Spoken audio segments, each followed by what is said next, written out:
Hello cuties, welcome back to my channel. तो मेरा आज का ये सफर बहुत इंटरेस्टिंग होने वाला है, वीडियो को एंड तक जरूर देखना। आज मैं आपको लेके जा रही हूँ अपने गांव केमसियार। तो चलिए फिर सफर को शुरू करते हैं। तो गांव जाने के लिए हमने सबसे पहले एक जीप बुक करी जो हमें देहरादून से सीधा पोखाल छोड़ेगी। वैसे मेरे गांव का नाम है केमसियार, लेकिन हमारी मेन मार्केट है पोखाल। तो सुबह का सफर हमने 4 बजे शुरू करा था और 9 बजे हम पोखाल में पहुंच गए थे।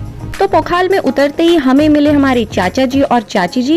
तो इस बार जो जीप बुक करी थी उसे चाचा जी ही ड्राइव कर रहे थे। तो केमसियार जाने के लिए हमें एक बहुत बड़ी नदी क्रॉस करनी होती है जो कि अब सूख चुकी है, इसलिए ड्राइव करना बहुत ही डिफिकल्ट हो जाता है। लेकिन हमारे चाचा जी को एक्सपीरियंस पूरा है, तो डरने की कोई बात नहीं।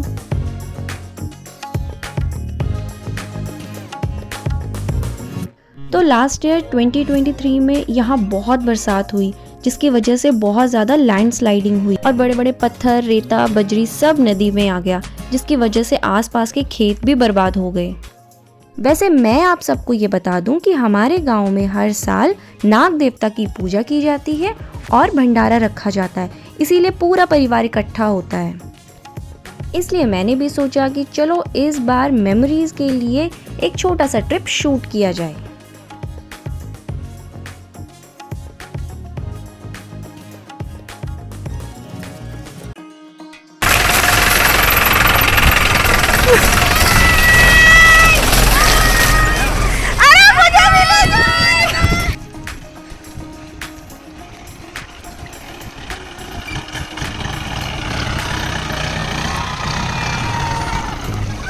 तो इतने अमेजिंग एडवेंचर रास्ते का मजा लेते हुए हम फाइनली पहुंचते हैं हमारे गांव केमसियार में।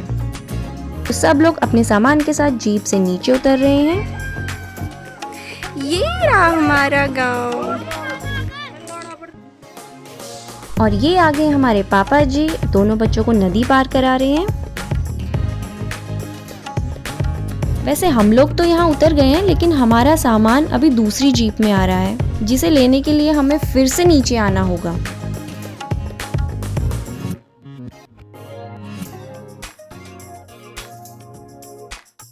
तो अब यहाँ से पहाड़ी रास्ता शुरू होता है, थोड़ी सी चढ़ाई है, हार्डली 20 से 25 मिनट की, और फिर सीधा पहुँचते हैं घर पे।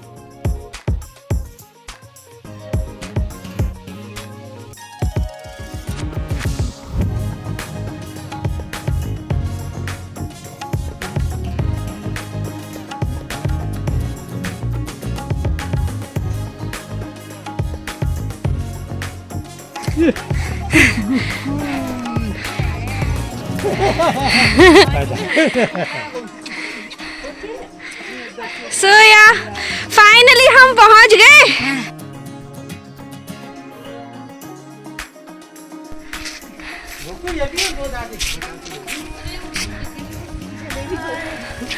कैसा लगा तुझे रिम्पी? थक गए भाई।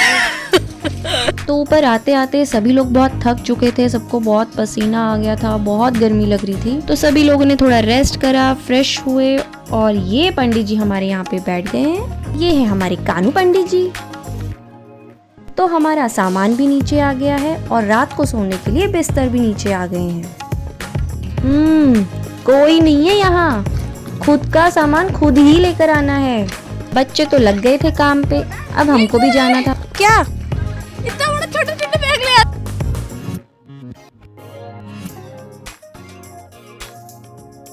बट यार एक बात तो माननी पड़ेगी, बड़े तो सामान ला ही रहे थे, लेकिन आरू और रिम्पी ये तो इतने छोटे हैं, ये सामान के साथ साथ बिस्तरे भी लेकर आ रहे थे। और एक बार 2 बार नहीं, 10 चक्कर लगाए इन्होंने। इनके लिए तो क्लैपिंग बनती है यार।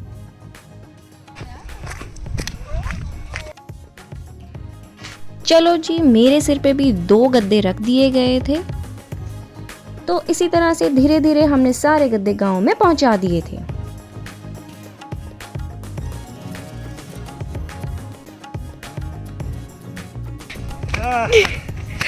अरे भाई इतने सारे। और चलो आओ, आते रहो हैं, मैं हूँ आते रहो। तो घर के फंक्शन में मेरा भी थोड़ा सा योगदान। हाँ, सहयोग। मेरा थोड़ा सा सहयोग है। ओ देखो मैं कितने नीचे से आ रही हूँ।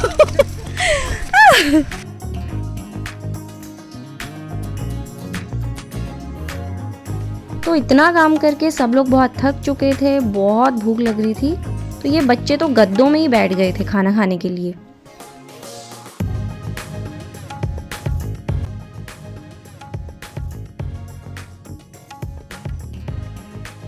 तो अब बारी आती है शाम के चाय पकौड़ों की। वैसे गांव की एक बात तो माननी पड़ेगी, जहां पे पूरा परिवार एक साथ मिलकर सारे काम करता है, और अब खाना बनाने की तैयारी भी सब मिलजुल कर ही कर रहे हैं। वैसे ये नजारा गांव में ही देखने को मिलता है। घर का जवाई जी आ गए हैं। तो जी फाइनली हमारे रमेश भैया भी पहुंच गए। वैसे गांव में मैं कभी रही नहीं हूँ, तो इतना काम करने की आदत भी नहीं है, और चूल्हे पे खाना तो कभी बनाया ही नहीं है। लेकिन इस बार मैंने थोड़ा थोड़ा सब जगह पार्टिसिपेट किया। मैंने आटा भी गूंदा, चूल्हे पे रोटी भी बनाई। सबके साथ काम करने में मजा भी आ रहा था।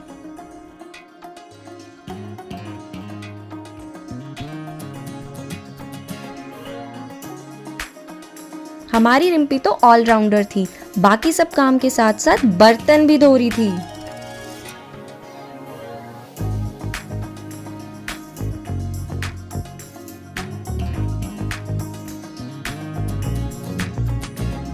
फिर हमने चूल्हे पे रोटियां भी बनाई और साथ में नीचे बैठकर खाना भी खाया।